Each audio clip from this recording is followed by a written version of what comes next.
Allez, bonjour à tous, c'est Louis et aujourd'hui on se retrouve pour une nouvelle critique de film et aujourd'hui nous allons critiquer L'homme qui rétrécit, mais L'homme qui rétrécit version 2025. Du coup, le remake de L'homme qui rétrécit, qui est sorti il y a 2 ou 3 semaines maintenant déjà. Film évidemment réalisé par Yann Kounen avec Jean Dujardin dans le rôle principal, hein.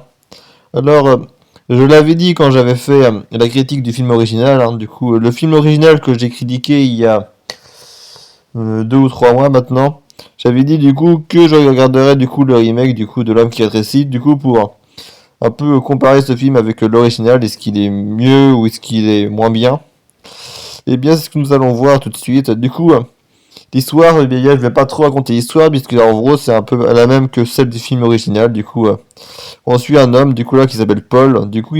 Il a pas le même nom que dans le film original, parce que dans le film original, il s'appelle Scott Carey. Non, là, il s'appelle Paul. Le film, se passe, en France, hein. Voilà, c'est un film français, voilà. C'est pas comme le film original.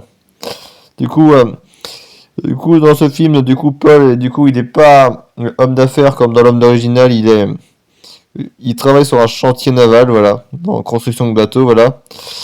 Il a une femme, qui s'appelle Élise, non pas Louise. Enfin, même si ça se ressemble un peu, hein, Élise et Louise, voilà. Mais surtout, la différence, c'est qu'il a une fille, voilà. Une fille qui s'appelle Mia, alors que dans l'original, le héros n'avait pas de fille, voilà. Et en gros, euh, voilà, c'est la même histoire. En gros, il va se retrouver confronté à un phénomène météorologique, voilà. Et à partir de ce moment-là, eh bien, il va rétrécir jusqu'à disparaître aux yeux de tous et il va finir enfermé dans sa cave. En fait, cette critique, ça va être une critique, disons, critique comparative avec le film de 57. Et aussi dire aussi mon propre avis sur cette version, sur ce remake. Alors déjà, je trouve que le film est très réussi dans les décors, que ça soit, que veut dire, les effets spéciaux ou même les effets sonores, hein, de dire, par exemple, on y croit, par exemple, quand on voit sa fille et sa femme de haut, quand elles deviennent trop grandes par rapport à lui, on y croit. Pareil, hein, quand on voit le chat ou qu'on voit l'araignée, ouais, on y croit vraiment. D'ailleurs, l'araignée, voilà, j'y reviendrai après, l'araignée, mais en tout cas, voilà, c'est, euh, voilà, c'est très bien fait, ces effets spéciaux. Pour moi, il y a pas beaucoup de scènes où on les voit justement. Pour moi, ils sont assez bien faits.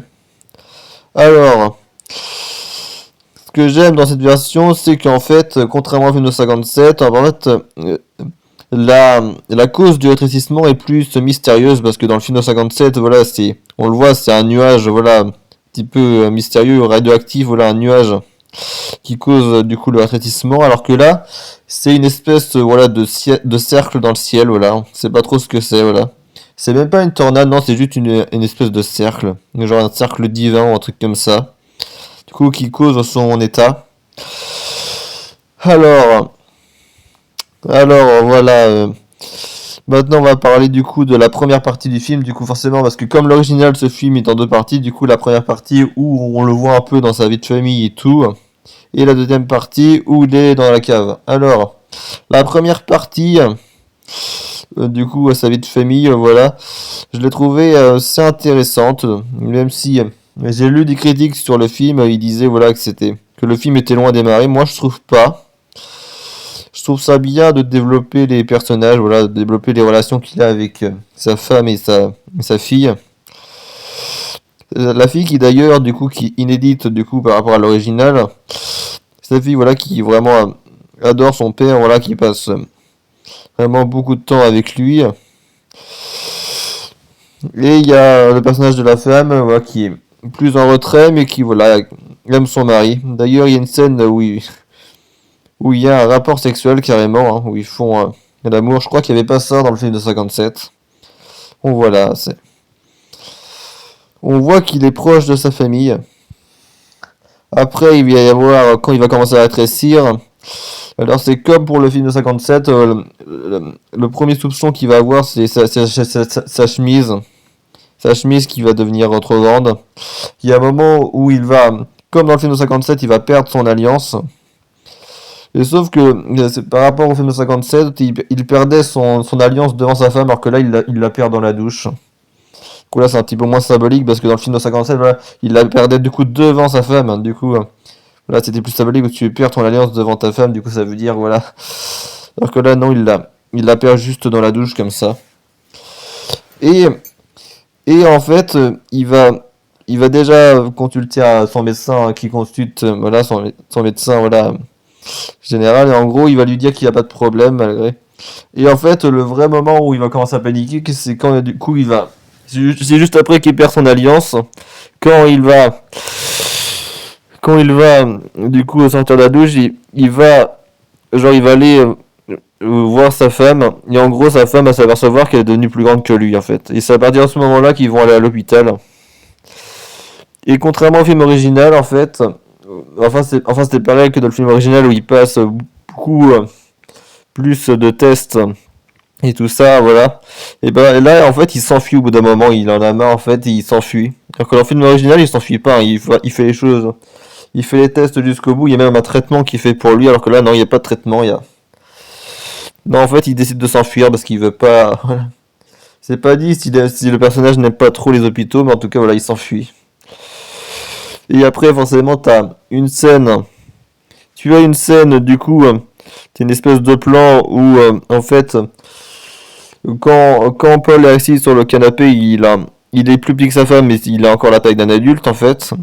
Et en fait, il y a un plan en fait où on voit le défilement, voilà, dans la maison, en fait, sa femme qui vient et tout.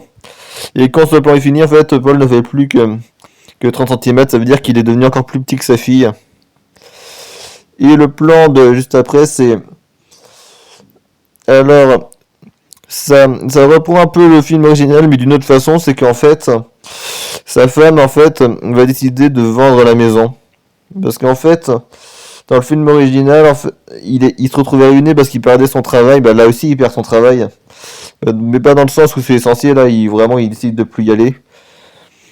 Mais dans le film de 57, en fait, c'est ça ce qui causait sa ruine, c'est qu'il avait plus d'argent après être licencié, que du coup, il vendait son histoire à la presse pour se rémunérer. Alors que là, en fait, il veut rester tout seul. Il veut pas que ça sache en fait ce qu'il a. Et du coup, c'est pas comme un film original où il sortait, où il parlait à la presse et tout ça. Non, là, il reste vraiment tout le temps chez lui. Du coup, sa femme, du coup, qui se prépare déjà à perdre son mari, du coup, décide de vendre la maison. Du coup, forcément, lui, il est furieux, forcément. Du coup, forcément, c'est comme dans le film de 57, il devient tyrannique un peu, voilà, avec sa femme. Il y a la scène aussi de la maison de poupée, forcément, que dans l'original. Sauf que là, forcément, vu qu'il y a la fille du héros, et bah c'est la maison de poupée de sa fille, du coup, voilà, c'est. Parce que dans le film original, voilà, c'était plus une maison de poupée. Alors, il me semble que c'était peut-être la maison de poupée d'enfance de sa femme. Je suis pas sûr de ça. En tout cas, là, voilà, on sait que c'est la maison de poupée de sa fille. En gros, sa fille, en fait, maintenant, qui est beaucoup plus grande que lui, maintenant, en fait, c'est sa fille qui lui fait peur maintenant. Parce qu'avant, en fait, quand il jouait, il s'amusait à faire peur à sa fille. Et ben là, c'est sa fille qui lui fait peur. Et sa fille, il y a rien qu'en poussant, genre en criant, en fait, elle lui explose les tympans, en fait. Du coup, là, c'est à ce moment-là que tu te dis que voilà, il a plus du tout d'autorité, voilà, il a plus. C'est plus un homme, quoi, voilà.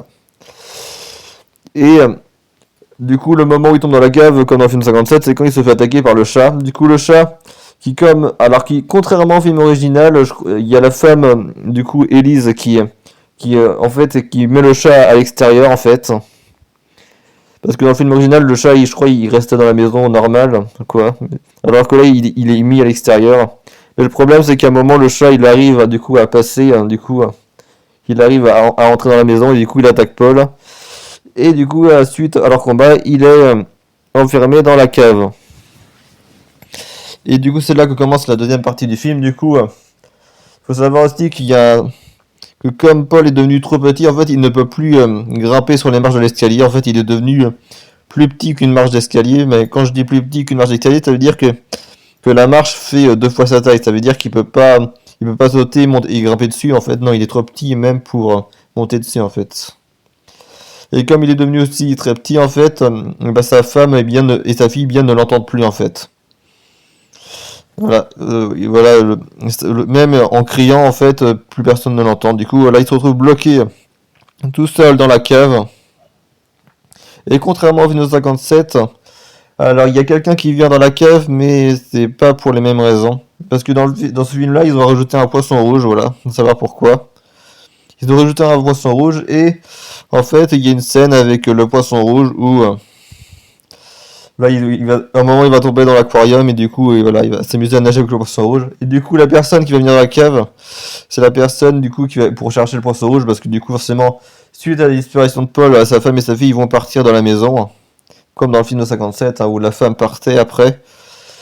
Et au moment euh, où l'homme du coup entre dans la cave, du coup c'est tard dans le film, du coup à ce moment-là, je crois en fait qu'on voit un plan où la marche d'escalier n'est pas 2 fois plus grande, mais genre 10 fois plus grande que lui, du coup voilà c'est l'expression la marche est trop haute, là elle devient elle est devenue gigantesque la marche, je veux dire. Et rien que le bruit de l'homme, parce que l'homme ne parle même pas en fait, même le bruit des pas en fait, ça lui explose les tympans en fait, un bruit de pas, ça lui explose les tympans. Du coup voilà, il est condamné, personne ne peut plus rien pour lui, il va finir seul. Mais il n'est pas seul dans cette cave, parce que je vais aborder du coup le point qui m'a le plus plu dans ce film, et je trouve que c'est une amélioration comparée au film de 57. Je veux bien sûr parler de l'araignée. L'araignée. Mais de quoi est-ce qu'on parle là, l'araignée? Alors évidemment, il faut savoir qu'il y a plein de fusils de Tchekhov dans ce film. Alors un fusil de Tchekhov, pour ceux qui savent pas ce que c'est en fait qu'on introduit un objet en fait au début d'une histoire en fait qui semble pas avoir beaucoup d'importance. Alors un exemple de fusil de Tchekhov, c'est la lampe dans Aladdin. Au début, quand on dit à Aladdin de chercher une lampe, il se dit pourquoi il veut que je cherche une lampe, voilà, c'est une vieille lampe, elle sert à rien. Et évidemment, la lampe, plus tard, elle se révèle être la lampe contenant le génie. Du coup, voilà, c'est un fusil de Tchekhov. Du coup, la lampe qui, au début, semble être insignifiante, finalement, est très importante. Et ben là, c'est pareil. Au début du film, t'as l'araignée. Il y a la fille, du coup, quand, quand, quand il y a Paul et sa fille qui sont dans la cave, il y a la fille qui voit l'araignée et demande à Paul de tuer l'araignée. Mais Paul dit que voilà, faut pas tuer les araignées parce que voilà, lui il aime pas tuer les araignées, voilà. Et évidemment, vous vous en doutez bien, quand Paul va être dans la cave, en fait, l'araignée, du coup, qu'il avait épargné, parce que c'est la même araignée, hein, il n'y a pas 2 araignées, il n'y en a pas 3, c'est la même. Hein. Pour évidemment renforcer la symbolique, voilà, tout ça. Du coup, bah, l'araignée va l'attaquer. Alors, il y a plusieurs scènes de confrontation avec l'araignée. Il y a une première scène, hein, du coup, la première scène, c'est quand il arrive à trouver de la nourriture. Du coup, t'as l'araignée, du coup, qui l'approche par derrière. Bah, à ce moment-là, l'araignée est encore plus petite que lui, du coup, voilà, il arrive à la chasser. Après, t'as une deuxième fois où c'est Paul qui décide, du coup, d'aller combattre l'araignée, parce que, voilà, il veut s'assurer sa survie. Du coup, là, cette fois-ci, l'araignée fait à peu près la moitié de sa taille, du coup, voilà. Là, du coup, voilà, c'est... Et d'ailleurs, il faut savoir qu'à ce moment-là, en fait, c'est l'araignée qui gagne le combat, en fait, parce qu'en fait, l'araignée le fait tomber dans le bocal. Du coup, voilà. Paul se fait battre par l'araignée. Et, et du coup, il y a le troisième combat après. Le troisième combat où cette fois-ci, Paul et l'araignée font la même taille. Du coup, l'araignée arrive à bien le plaquer en fait. Voilà. Et en gros, Paul avec une aiguille en fait lui crève les yeux. Du coup, c'est pour ça. Il arrive à la repousser. Et t'as la scène finale du film. T'as la scène finale où l'araignée, genre, c'est un monstre en fait. Voilà. Où Paul en fait, voilà, il est. Genre l'araignée est genre 10 fois plus grande que Paul, du coup voilà, c'est vraiment le monstre, voilà, comme dans le Seigneur des Anneaux, voilà, l'araignée géante, voilà.